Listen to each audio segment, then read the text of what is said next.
ओम शांति। ब्रह्मा कुमारी संस्थान के प्रमुख राजयोगिनी दादी रतन मोहिनी जी, मंत्रिमंडल के मेरे साथी गजेंद्र सिंह शेखावत जी, ब्रह्मा कुमारी संस्था के सभी सदस्यगण, अन्य महानुभाव, देवी और सज्जनों, मुझे खुशी है कि ब्रह्मा कुमारी द्वारा शुरू किए गए जल जन अभियान के शुभारंभ पर मैं आप सबसे जुड़ रहा हूं। आप सबके बीच आना, आपसे सीखना, जानना, समझना हमेशा ही मेरे लिए एक सुखद अनुभव रहा है। स्वर्गीय राजयोगिनी दादी जानकी जी से मिला आशीर्वाद मेरी बहुत बड़ी पूंजी है। मुझे याद है 2007 में दादी प्रकाश मणि जी के ब्रह्मलोक गमन पर मुझे आबू रोड आकर श्रद्धांजलि देने का अवसर मिला था। बीते वर्षों में ब्रह्मकुमारी बहनों के कितने ही स्नेहिल निमंत्रण मुझे अलग अलग कार्यक्रमों के लिए मिलते रहे हैं। मैं भी हमेशा प्रयास करता हूं कि इस आध्यात्मिक परिवार के सदस्य के रूप में आपके बीच आता जाता रहूं। 2011 में अहमदाबाद में फ्यूचर ऑफ पावर, उस कार्यक्रम में मुझे आने का मौका मिला था। 2012 में संस्थान की स्थापना के 75 वर्ष से जुड़ा कार्यक्रम हो, 2013 में संगम तीर्थधाम का कार्यक्रम हो, 2017 में ब्रह्मा कुमारी संस्थान का 80वां स्थापना दिवस हो, या फिर पिछले वर्ष आज़ादी के अमृत महोत्सव से जुड़ा स्वर्णिम भारत का कार्यक्रम हो। मैं जब भी आपके बीच आता हूं, आपका स्नेह, आपका यह अपनापन मुझे अभिभूत कर देता है। ब्रह्मा कुमारी से मेरा यह संबंध इसलिए भी खास है क्योंकि स्व से ऊपर उठकर समाज के लिए सर्वस्व समर्पित करना आप सभी के लिए आध्यात्मिक साधना का स्वरूप रहा है। साथियों, जल जन अभियान एक ऐसे समय में शुरू हो रहा है जब पानी की कमी को पूरे विश्व में भविष्य के संकट के रूप में देखा जा रहा है।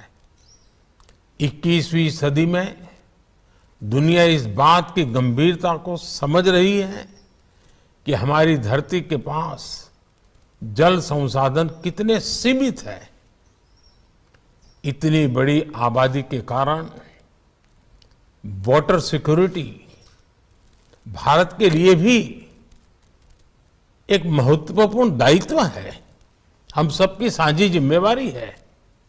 इसलिए आजादी के अमृत काल में आज देश, जैसा हम कहते हैं ना, जल है तो कल है, तो जल को कल के रूप में देख रहा है।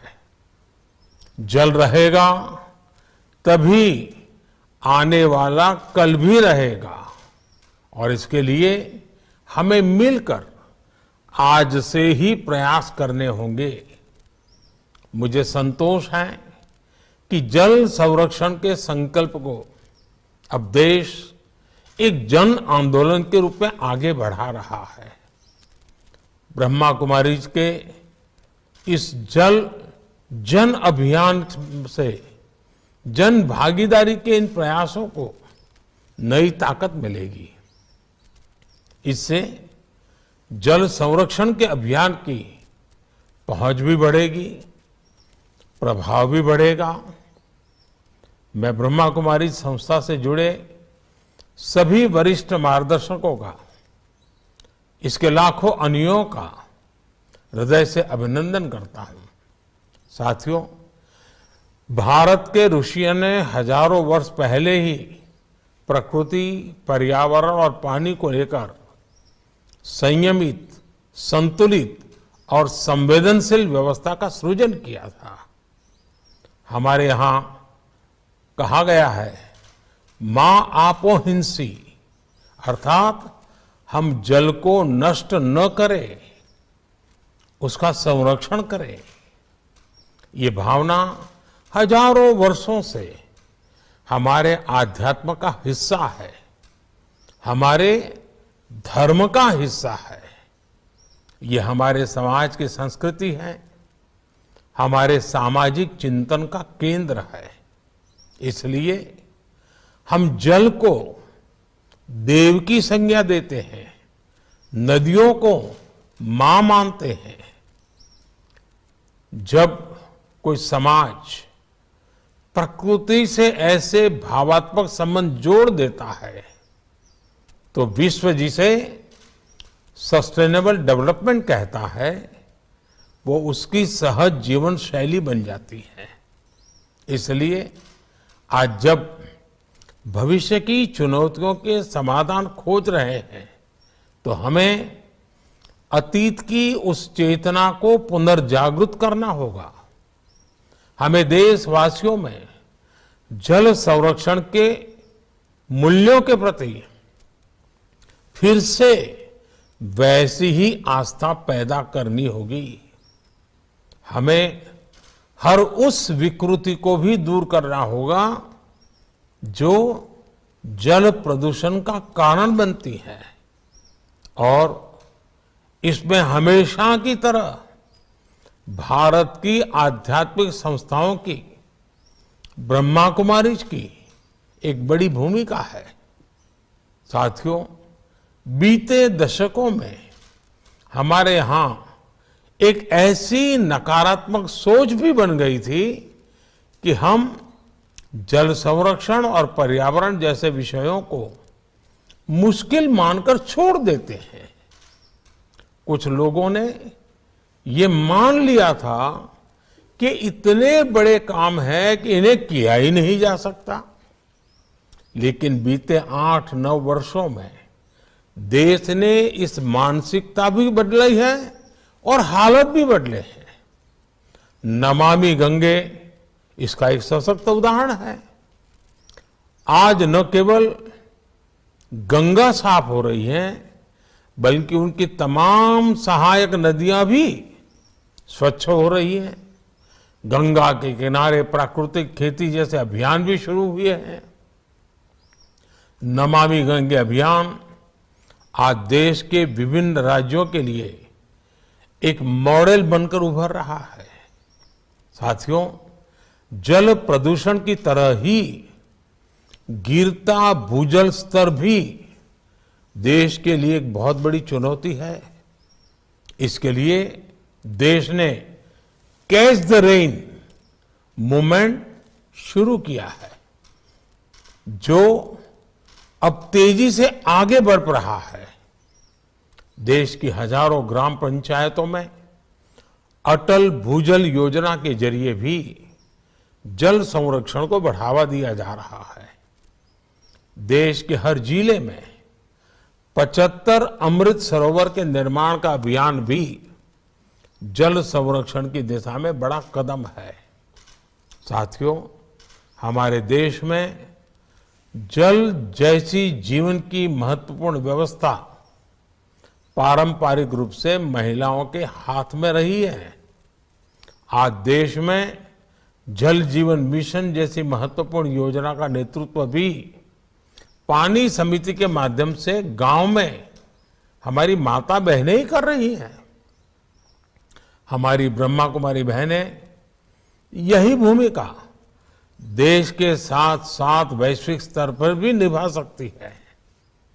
जल संरक्षण के साथ साथ पर्यावरण संबंधी इससे जुड़े सभी विषयों को भी हमें उतने ही मुखरता से उठाना होगा। खेती में पानी से संतुलित उपयोग के लिए देश ड्रिप इरिगेशन जैसी टेक्नोलॉजीज को बढ़ावा दे रहा है। आप किसानों को इसके ज्यादा से ज्यादा प्रयोग के लिए प्रेरित करें। इस समय भारत की पहल पर पूरा विश्व इंटरनेशनल मिलेट ईयर भी मना रहा है। हमारे देश में मिलेट्स जैसे श्री अन्न बाजरा, श्री अन्न ज्वार सदियों से खेती और खान पान का हिस्सा रहे हैं। मिलेट्स में पोषण भी भरपूर होता है और उनकी खेती में पानी भी कम लगता है। इसलिए ज्यादा से ज्यादा लोग अपने भोजन में मोटे अनाजों को शामिल करें। आप इसके लिए उन्हें बताएंगे तो इस अभियान को ताकत मिलेगी और पानी का संरक्षण भी बढ़ेगा। मुझे भरोसा है हमारे आपके ये साझा प्रयास जल जन अभियान को सफल बनाएंगे। हम एक बेहतर भारत और बेहतर भविष्य का निर्माण करेंगे। आप सभी को एक बार फिर बहुत बहुत शुभकामनाएं। ओम शांति।